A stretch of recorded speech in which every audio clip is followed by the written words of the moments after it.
is the human heart. The theater is the house of life, and we all share the mother's part.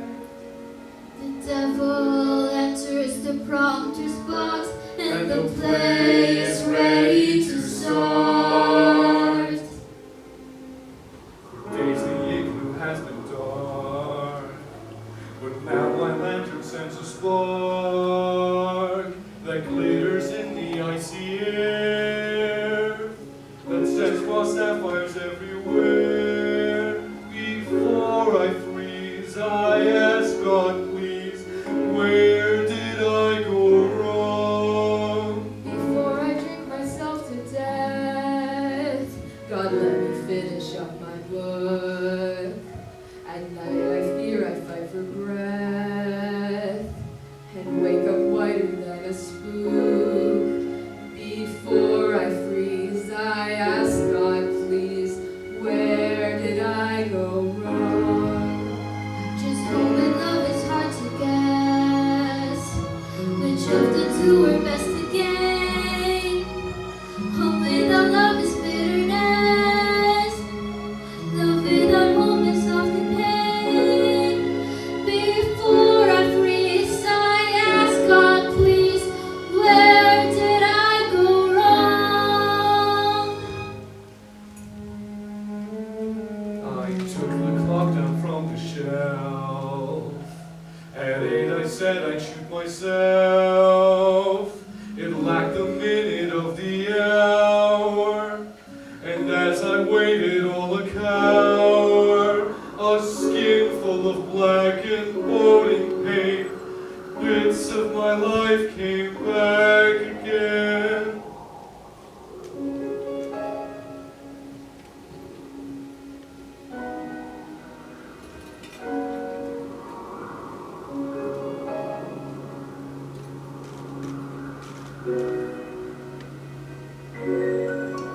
I'm one of the Arctic Brotherhood. I'm an old-time pioneer. I've came with the first, oh God, how I've cursed this Yukon, but I'm still here. I've sweated athirst in its summer heat. I've frozen and starved in its cold. I've followed my dreams down its thousand streams. I've moiled and toiled for its gold. I wanted the gold and I sought it. I scrabbled and mucked like a slave. Was it famine or scurvy, I fought it. I hurled my youth into the grave. I wanted the gold and I got it. Came out with a fortune last fall, but somehow that's not what I thought it. And somehow the gold isn't all. We were just like a great big family, and every man had his squad. We lived such a wild, free, fearless life beyond the pale of the law, till sudden there came a whisper, and it maddened us every man. And I got in on Bonanza before the big rush began. You come to get rich, damn good reason. You feel like an exile at first. You hate it like hell for a season, and then you are worse than the worst. It grips you like some kinds of sinning. It twists you from foe to a friend. It seems it's been since the beginning. It seems it will be to the end. 20 years in the Yukon, struggling along its creeks, roaming its giant valleys, scaling its godlike peaks, bathed in its fiery sunsets, fighting its fiendish cold. 20 years in the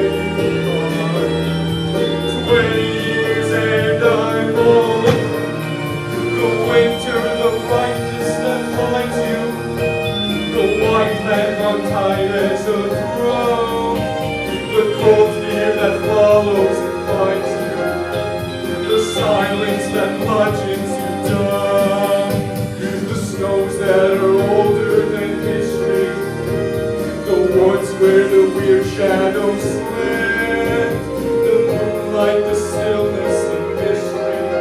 I've made a goodbye, but I can't.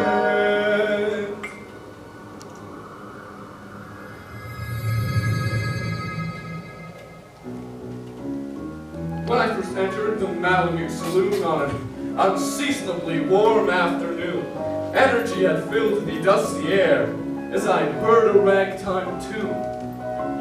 I then sat at a table facing a man who was not entirely unlike myself. He sat there staring, looking, and facing upon the old bookshelf. For a very long time he faced the shelf, never pausing to explain why.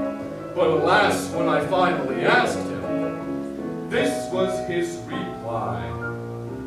I came from afar, just like you, to make my dreams come true. But to search for gold out in the cold is not what I came to do. I came here in truth to put an end, a case of writer's block. But no matter where I search, all I can find is the ticking of the clock. Its hand slowly turning, reminding me that soon my time will come. And someday I'll fade away before my work is done. I've written poems and books and plays and many anecdotes. But the only thing I care about is the book I never wrote. Though it's the best thing I'll ever write, what brings a lump to my throat is, though it's all I care about, it's the book I never wrote.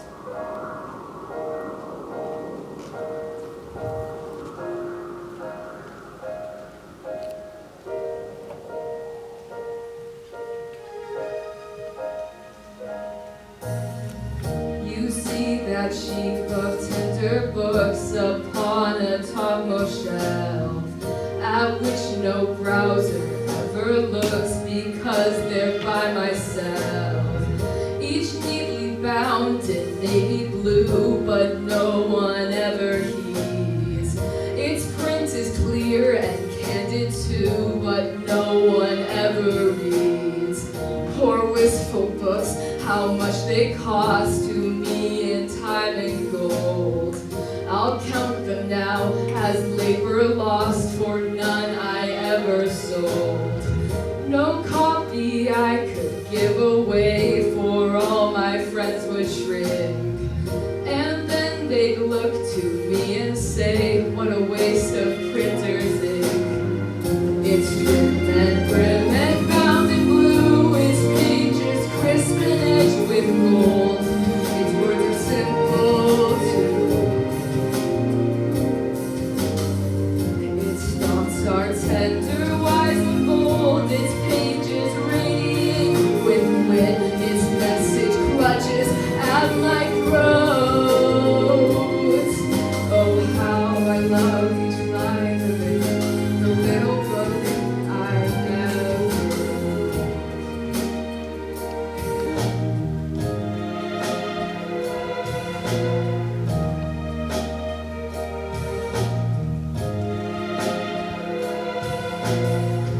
And as I gaze at them on high, although my eyes are sad, I cannot help but breathe a sigh to think what joy I've had. What ecstasy as I would seek to make my rhyme come right, and find at last a phrase unique shine brightly in my sight. In dreams I see it praised and prized by all, from rich men to the poor. His pencil marked and memorized. Its pages lift me up to soar. It's worn and torn and travel tossed, and everyone can quote the classic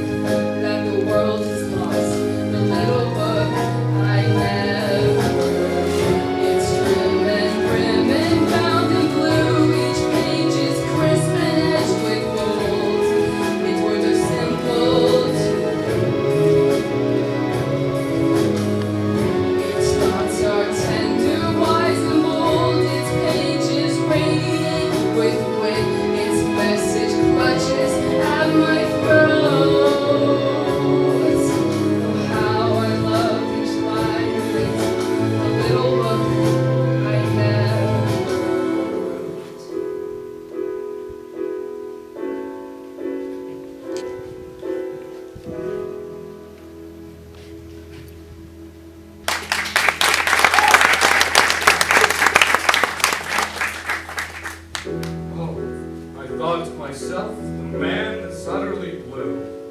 And what better solution for any of this than a drink of liquor and booze? And so, come with me, I'll buy you a drink, I said to the pessimistic poet. There's no use in just sitting around and moping, and you know it. We made our way to the bar, but something caught my eye. Behind the counter, there was a woman who looked like she was going to cry. Alone I was, alone I am, and alone one day I'll die. She said. For nowhere in all the world is there anyone as lonely as I. Although it's true, in bed I lay, next to a new man each night, and watches are filled with ecstasy, excitement, and delight. I've never felt a connection between myself and my clientele, and lonely days and lonely nights have left me an empty shell. Those like me can clearly see the ruthlessness of bliss, the laughter and squealing brought by the feeling of a single, impeccable kiss. It's all worth nothing unless your loving stems from a real connection. You may find that dismay every day is the rule, not the exception. I love and love and love again, but I always end up feeling blue. For despite the amount of loving I do, not once has it ever felt true. There is no hope for such as I on earth, nor yet in heaven. Unloved have lived, unloved I'll die, unpitied, unforgiven. Alone the trade, I ply my trade, unhallowed and unshriven. I paint my cheeks, for they are white, and cheeks of chalk men hate. Mine eyes with wine I make to shine, that men may seek and save. But overhead a lamp of red, I set me down and wait. It's not for loss I've broken, that bitter tears I've wept, but solemn vows I've spoken, and promises unkept. It's not for sins committed, my heart is full of rue, but gentle acts omitted, all the loving I did not do. I have outlived the blindness and selfishness of youth, the canker of kindness and the cruelty of truth, the searing hurts of rudeness, by mercies great and small. I've come to reckon all as the greatest gift of all. And then they come the nightly scum with drunken eyes aflame. Your sweetheart sons, your scornful ones, 'tis I who knows their shame. The gods you see are brutes to me, and so I play my game. From love's close kiss to hell's abyss is one sheer flight I troll. The wedding ring and bridal bell are willow whips of woe, and 'tis no wise to love too well, and this all women know. It's not for loss I've broken, that bitter tears I've wept, but solemn vows I've spoken, and promises unkept. It's not for sins committed, my heart is full of rue, but gentle acts omitted, all the loving I did not do. I have outlived the blindness and selfishness of youth, the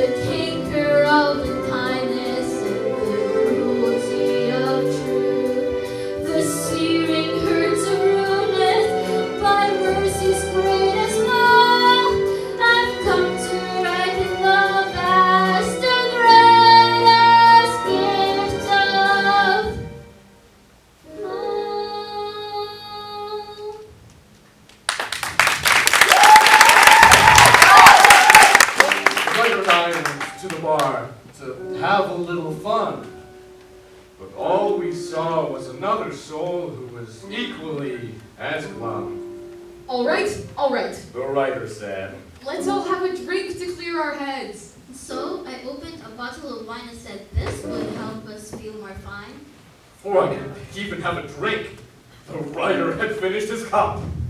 He slammed his glass down with a clink and signaled me to fill it up. That's the stuff. He said with glee. This is the stuff for me. There's nothing I love more in this world than a little beer, wine, or whiskey. For in life there's nothing better than whenever you've got some booze in your hand. It makes each day miraculous and spectacular and incontestably grand. If it were up to me, I'd forever be just a little intoxicated. For in life there's no pleasure as wonderful as the leisure of being inebriated. Vintage wine, I am a lover. To drink deep would be my delight. If not for the bleak hangover, I'd get me loaded every night.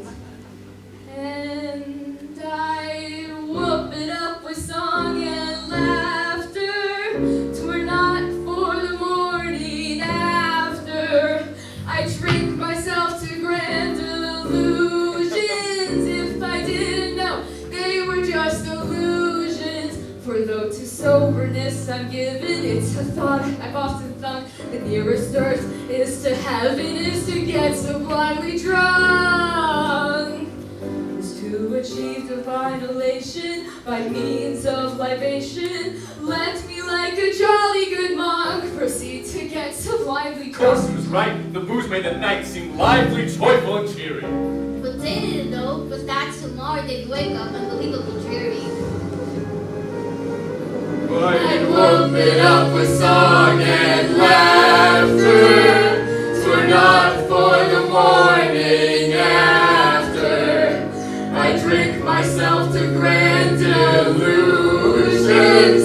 If I didn't know they were just illusions. For those who soberness I'm given, Thought I've often thought. the nearest earth is to heaven, is to get sublimely drunk. Is to Receive achieve divine elation by means of libation. Let me like a jolly good monk proceed to get sublimely drunk.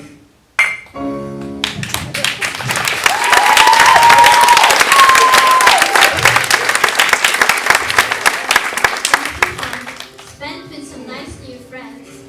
The night is here, and now it's clear I'll be alone in the end. The warmth of the sun has departed, and the moon shines dimly in the sky. And I'm left alone where I started, and I ask the world why. As I shiver in the cold, I'm reminded of the old blissful days that I spent with my mother. She'd sit by my side with her arms open wide, repeating a message that was truer than any other. Just home and love, she'd often say, are the only things we need. For with them you can pass your day, knowing fully you'll succeed. Life without them, though, is not so bright. Everything feels so wrong and nothing right. But I had no friends to soothe me, just the merciless winter frost. It's times like these when I realize that I'm alone and I'm lost.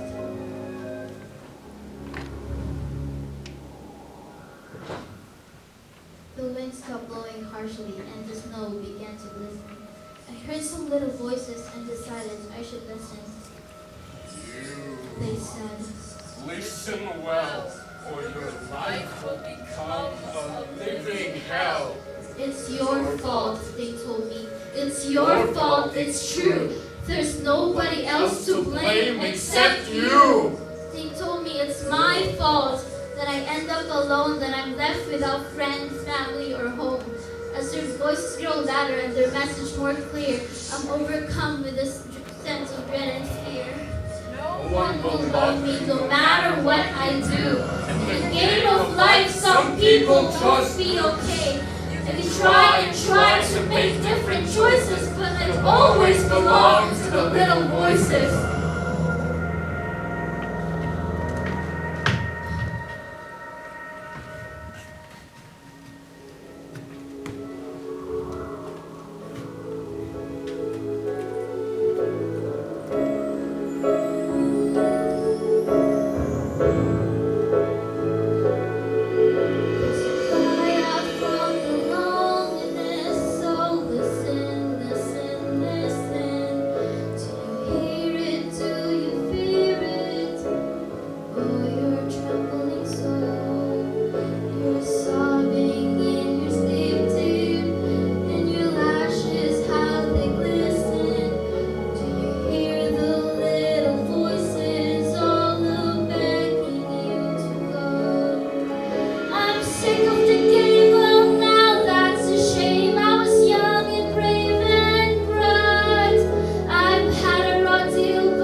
So I grabbed out some papers, a bottle of ink, and my favorite writing quill. I put on my coat, felt a lump in my throat, and wondered if I really had the skill. I started to write, but something's not right. There's one thing that fills me with dread. So I grabbed my sack, put it on my back, and felt the pounding of my head. Despite being hungover, playtime was over, and now it is time to search for gold. I said my goodbyes, kept my eyes on the prize, and went out into the blistering cold. So off he'd go for days at a time, searching for earthly riches. And then he'd return covered mud and snow from the rivers, the woods, and ditches. And despite the odds not being in his favor, he was kindly rewarded for his labor. And under layers of mud and snow, a pile of gold began to grow. Wanted the gold, and I got it. Life's better than it's ever been. They say you can't buy joy, but I bought it. And now the fun can begin. Meanwhile, the writer had been writing, and each day he'd write for longer. It was really quite exciting seeing his passion growing stronger. 4 pages, 5 pages, 6 pages, 7. His pen would never cease. 8 pages, 9 pages, 10, 11. His rate couldn't possibly increase. During this time that he changed much for me, I was still wishing for a friend. So I sat there in silence, lonely as can be, waiting for each day to end. As each month went by, the prospector's life grew ever more lavish and bountiful. And as he continued to write each day and night, his pages soon became uncountable. And though to my demeanor was outwardly cheery, I'm afraid inside that wasn't the case. I had been transformed from a wide-eyed dreamer to a gold-obsessed, withered-down waste. The more I wrote, there grew a dryness in my throat that could only be quenched with a cocktail. But as I drank more, I could no longer ignore that I was becoming more and more frail. It grew harder and harder to get out of bed or to sit at my desk and write. I needed something to clear my head and to make me feel all right. But the more I drank, the more I sank into a bitter, sorrowful pit. When I drank every drop, knowing fully I should stop, I couldn't possibly quit. As my pockets grew heavier and I more wealthy, I never achieved a sense of satisfaction. I wanted more, needed more, it was unhealthy. I couldn't resist the attraction. So despite all the warnings, I went out every morning, out into the blistering cold.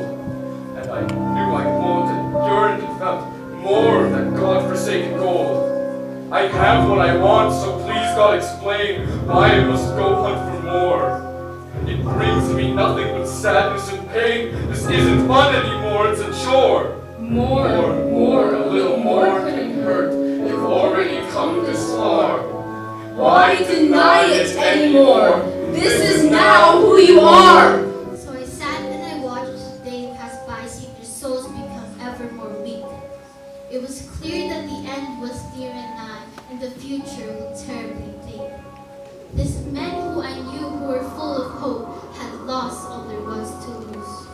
They had fallen down the slippery slope as the turning to gold and booze.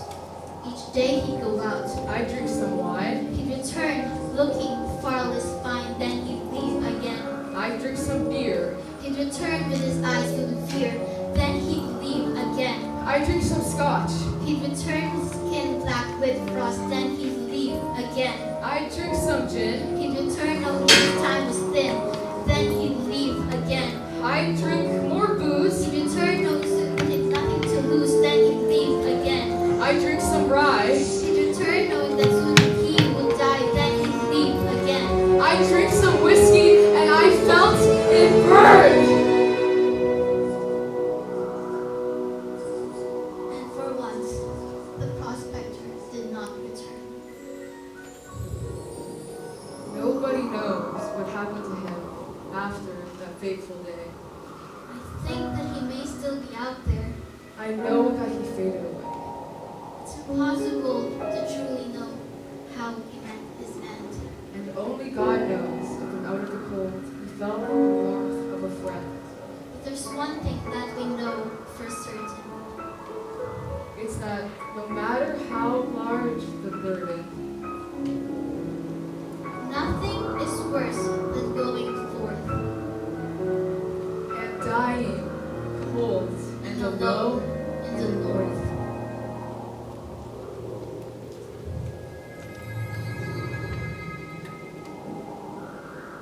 So that love is hard to guess. Which of the two are best to gain? Home without love is bitterness. Love without home is often pain. No, each alone will seldom do. If you win one, you must have two. before I drink myself to Choose home and love death, is hard to get. God let me finish up my Which of book. the two are best to At gain? night I fear I fight for Without love is breath bitterness. and wake up whiter than a spoon.